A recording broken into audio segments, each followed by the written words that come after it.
ದೇಶದ ಎಲ್ಲಾ ರಾಜ್ಯಗಳ ಡಿ ಗ್ರೂಪ್ ನೌಕರರಿಗೆ 8ನೇ ವೇತನ ಸೇರಿದಂತೆ 11 ಬೇಡಿಕೆಗಳನ್ನು ಈಡೇರಿಸದೆ ಹೋದಲ್ಲಿ ಹಾಗೂ ಹೊರಗುತ್ತಿಗೆದಾರರನ್ನು ಖಾಯಂಗೊಳಿಸದೆ ಹೋದಲ್ಲಿ ರಾಷ್ಟ್ರಪತಿ ಭವನ ಹಾಗೂ ಬೆಂಗಳೂರಿನ ಲೋಕಭವನಕ್ಕೆ ಮುತ್ತಿಗೆ ಹಾಕುವ ಎಚ್ಚರಿಕೆಯನ್ನು ದಿನಗೂಲಿ ನೌಕರರ ಸಂಘದ ರಾಷ್ಟ್ರೀಯ ನಾಯಕ ಡಾ ಎಚ್.ಎಸ್. ನಾಗೇಂದ್ರ ಹೆದ್ದೂರು ನೀಡಿದ್ದಾರೆ.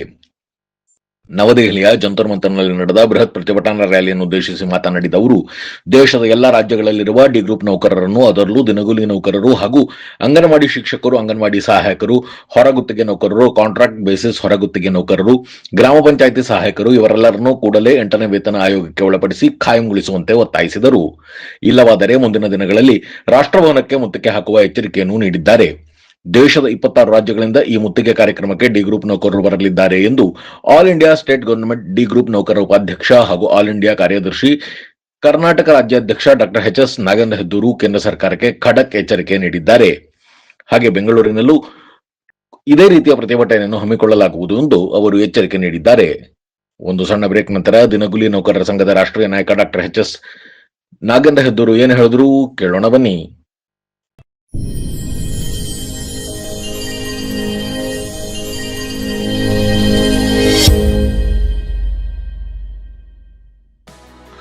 ಶಿವಮೊಗ್ಗ ನಗರದ ಸಾಗರ ರಸ್ತೆಯ ಗಾಡಿಕೊಪ್ಪದಲ್ಲಿರುವ ನಂಜಪ್ಪ ಲೈಫ್ ಕೇರ್ನಲ್ಲಿ ಜೂನ್ 15, 2026ರಿಂದ ಜುಲೈ 18, 2026ರವರೆಗೆ ಬಿನೈನ್ ಪ್ರಾಸ್ಟಾಟಿಕ್ ಹೈಪರ್ಪ್ಲಾಸಿಯಾ ಉಚಿತ ತಪಾಸಣಾ ಶಿಬಿರವನ್ನು ಆಯೋಜಿಸಲಾಗಿದೆ. ಸೋಮವಾರದಿಂದ ಶನಿವಾರದವರೆಗೆ ಪ್ರತಿದಿನ ಬೆಳಗ್ಗೆ 10:30ರಿಂದ ಸಂಜೆ 3:30ರವರೆಗೆ ಈ ಶಿಬಿರ ನಡೆಯಲಿದೆ. 60 ವರ್ಷ ಮೇಲ್ಪಟ್ಟ ಹಿರಿಯರಲ್ಲಿ ಹೆಚ್ಚಾಗಿ ಕಂಡುಬರುವ ಪ್ರಾಸ್ಟೇಟ್ ಗ್ರಂಥಿ ಹಿಗ್ಗುವಿಕೆ ಸಮಸ್ಯೆಗೆ ಪ್ರಖ್ಯಾತ ಇಂಟರ್ವೆನ್ಷನಲ್ ರೇಡಿಯಾಲಜಿಸ್ಟ್ ಡಾ ನಿಶಿತಾ ಎಸ್.ಎಚ್. ಅವರು ಈ ಶಿಬಿರದಲ್ಲಿ ಉಚಿತ ಸಮಾಲೋಚನೆಯನ್ನು ನಡೆಸಲಿದ್ದಾರೆ. ಪದೇ ಪದೇ ಮೂತ್ರ ವಿಸರ್ಜನೆ, ಮೂತ್ರದ ವೇಳೆ ಉರಿ, ಮೂತ್ರದಲ್ಲಿ ರಕ್ತ ಹಾಗೂ ಕೆಳಹೊಟ್ಟ ನೋವಿನಂತಹ ಲಕ್ಷಣಗಳಿರುವವರು ಈ ಶಿಬಿರದ ಸದುಪಯೋಗವನ್ನು ಪಡೆದುಕೊಳ್ಳಬಹುದು. ಹೆಚ್ಚಿನ ಮಾಹಿತಿ ಹಾಗೂ ಅಪಾಯಿಂಟ್ಮೆಂಟ್ಗಾಗಿ ಸಂಪರ್ಕಿಸಿ Nanjappa life care, Gadikoppa, Shivamogga. Mobile ಸಂಖ್ಯೆ 8050616525.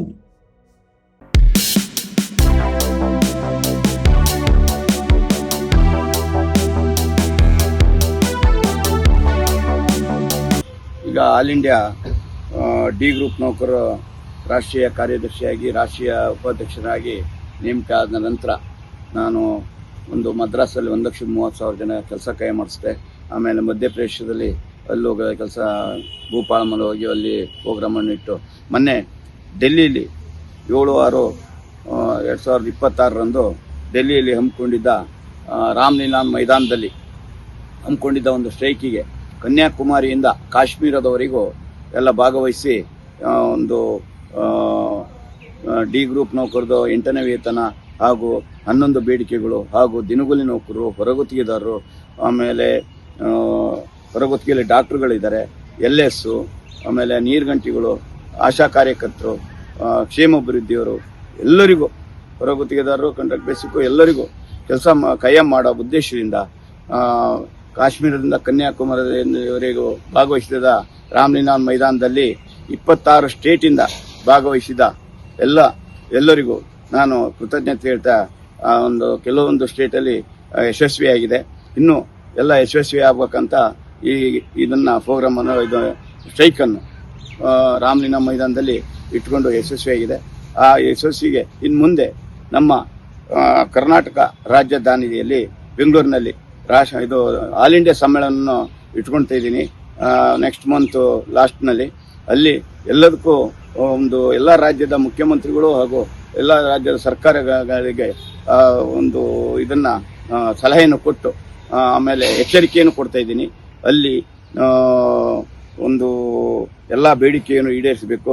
ಈಡೇರಿಸದಿದ್ದರೆ ರಾಷ್ಟ್ರಭವನ ಮುತ್ತಿಗೆ ಹಾಕಲು ರಾಷ್ಟ್ರಭವನ ಮುತ್ತಿಗೆ ಹಾಕ್ತೀವಿ.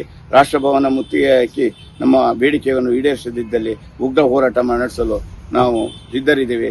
ಹಾಗೂ ಎಲ್ಲ ರಾಜ್ಯದಿಂದನೂ ಭಾಗವಹಿಸಿ ಅಲ್ಲಿ ಡೆಲ್ಲಿಯಲ್ಲಿ ಜಂತರ್ ಮಂತರ್ನಲ್ಲಿ ಸೇರಿ ಅಲ್ಲಿ ರಾಷ್ಟ್ರಭವನ ಮುತ್ತಿಗೆ ಹಾಕಲು ನಾವು ಎಚ್ಚರಿಕೆಯನ್ನು ಕೊಡ್ತಾ ಇದ್ದೀನಿ. ಆಲ್ ಇಂಡಿಯಾ ಸಮ್ಮೇಳನ ಇಟ್ಕೊಂಡಾಗ ನಮ್ಮ ಕೆಲವೊಂದು ರಾಜ್ಯದಲ್ಲಿ ಡಿ ಗ್ರೂಪ್ ನೌಕರರು 8ನೇ ವೇತನ 11 ಬೇಡಿಕೆಗಳಿದ್ದಾವೆ. 11 ಬೇಡಿಕೆಗಳನ್ನು ಈಡೇರಿಸಬೇಕು. ಹಾಗೂ ಎಲ್ಲ ಹೊರಗುತ್ತಿಗೆದಾರರು, ಕಾಂಟ್ರಾಕ್ಟ್ ಬೇಸಿಕ್ಕು ಹಾಗೂ ಆಶಾ ಕಾರ್ಯಕರ್ತರು, ಅಂಗನವಾಡಿ ಕಾರ್ಯಕರ್ತರು, ಅಂಗನವಾಡಿ ಸಹಾಯಕರು, ಆಮೇಲೆ ಕ್ಷೇಮಾಭಿವೃದ್ಧಿ, ಆಮೇಲೆ PCP, ಆಮೇಲೆ ಗ್ರಾಮ ಸಹಾಯಕರು, ಆಮೇಲೆ VA ಅಸಿಸ್ಟೆಂಟ್ಗಳು ಎಲ್ಲರಿಗೂ ಕೆಲಸ ಮಾಡಿಸೋ ಉದ್ದೇಶದಿಂದ ನಾವು ಅಲ್ಲಿ ಸಮ್ಮೇಳನ ಇಟ್ಕೊಂಡು ಅಲ್ಲಿಂದ ಅಲ್ಲಿ ಸಮ್ಮೇಳನ ನಮ್ಮ ಹೆಚ್ಚಿನ ಸಂಖ್ಯೆಯಲ್ಲಿ ಯಾಕೆ ಬೆಂಗಳೂರಿನಲ್ಲಿ ರಾಜಧಾನಿಯಲ್ಲಿ ನಾವು ಇಟ್ಕೊಂಡಿದ್ದೀವಿ ಅಂದರೆ ನಮ್ಮ ಕರ್ನಾಟಕದಲ್ಲಿ ಫಸ್ಟ್ ನನ್ನ ತವರೂರಾದಂಥ ಕರ್ನಾಟಕದಲ್ಲಿ ನನಗೆ ಬೇಗ ಯಶಸ್ವಿ ಆಗಬೇಕು ಅಂತೇಳಿ ಎಲ್ಲ ರಾಜ್ಯದ ಒಂದು ಆಲ್ ಇಂಡಿಯಾ ಸಮ್ಮೇಳನವನ್ನು ಡಿ ಗ್ರೂಪ್ ನೌಕರದ್ದು ಆಲ್ ಇಂಡಿಯಾ ಸಮ್ಮೇಳನವನ್ನು ನಾನು ಬೆಂಗಳೂರಿನಲ್ಲಿ ಇಟ್ಕೊಂಡು ನನ್ನ ಸ್ವಂತ ಒಂದು ಖರ್ಚಿನಿಂದ ಎಲ್ಲ ಹೋಗುವ ಬರುವ ಖರ್ಚುಗಳನ್ನು ಹಾಕ್ಕೊಂಡು ನಾನು ಸಮ್ಮೇಳನವನ್ನು ಯಶಸ್ವಿಯಾಗಿ ನಮ್ಮ ರಾಜ್ಯದ ಮುಖ್ಯಮಂತ್ರಿಗಳಾದ ಡಿ ಕೆ ಶಿವಕುಮಾರ್ ಅವರನ್ನು ಒಂದು ಅವರ ಅಧ್ಯಕ್ಷತೆಯಲ್ಲಿ ನಾನು ಇಲ್ಲಿ ಸಮ್ಮೇಳನವನ್ನು ಇಟ್ಕೊಂಡು ಆಲ್ ಇಂಡಿಯಾ ಅಧ್ಯಕ್ಷರಾದಂಥ ಗಣೇಶನ್, ಆಮೇಲೆ ನಟರಾಜನ್, ಶರ್ಮಾಜಿ ಎಲ್ಲರೂ ಭಾಗವಹಿಸ್ತಾರೆ ಎಲ್ಲ ಸ್ಟೇಟಿಂದ. ಅಲ್ಲಿ ನಾನು ಯಶಸ್ವಿಯಾಗಿ ಬಂದೇ ಬರ್ತೀನಿ ಅಂತ ಗ್ಯಾರಂಟಿ ಇದೆ.